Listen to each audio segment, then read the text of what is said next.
sababaha keenay inaan go'aan qaato oon ka wareejiyo dayax una wareejiyo marwaan waxay ku qotomeen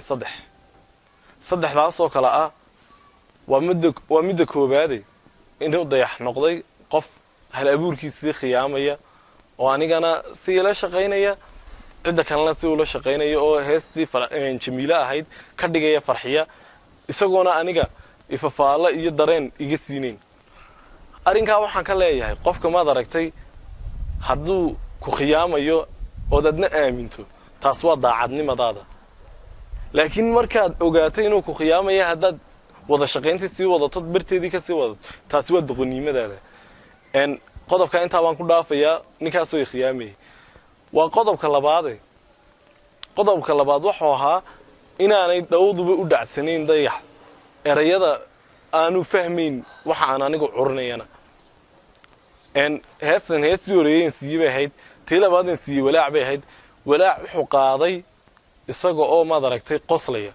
heesta oranaysa adoo la xashiyo wadaan wadnaha kugu sii haya adoo walwal la rabaan waxnaanana ku sida markaad cadawiyo wadaan nacabka ka waabiya adoo waraniisitana anigu wehelkaadaya adoo ni wanaajinayna adigu weynto haddaad islahayd wax yeel walaac kuma badi karo wad baan nolol moodaya heeska sida oranayo dayax isagoo qoslaya qaaday kaaga darane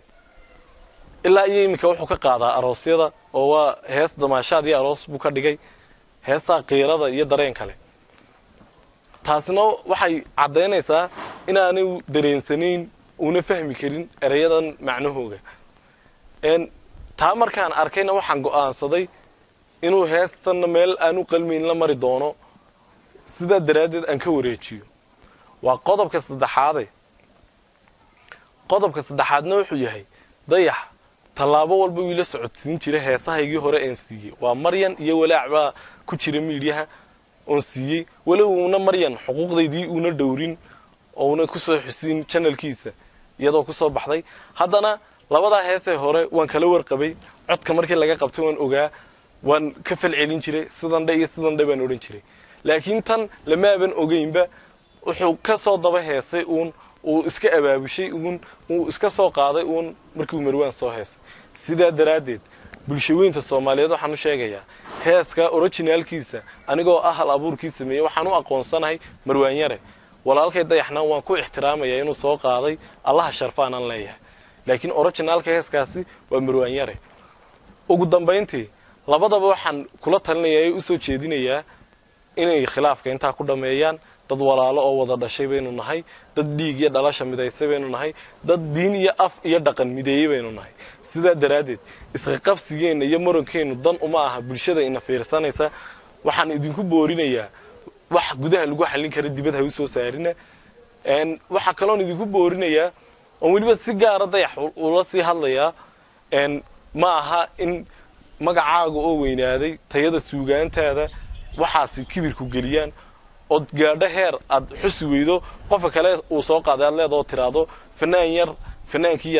fanaankii yaraa ba kan sameeyay ma haboona waana ka waaninayaa nin walaalka yaa tahay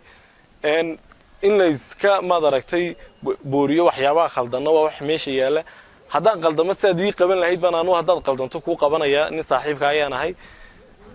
taasaanan ku leeyahay khilaafkuna intaa ku dhamaado walaalaatihiin marwaan anigu waan qabtay oo haw jawaabin baan ku yiri ninka dayax waa nin calool fiican waa nin wanaagsan hadduu de wax tabanayo inaga soo gaadhayna de waan xalinaynaa laakiin haw jawaabin baan ku yiri waanu imaqlay uu iga yeelay baaqayga ahaa inaanu u jawaabin umuna jawaabin runtii ixtiraamka iyo wada dhalashada iyo gobonimaduna taasi ku jirtaa intaasaan idin leeyahay wassalaamu calaykum waraxmatullaahi wabarakaatuh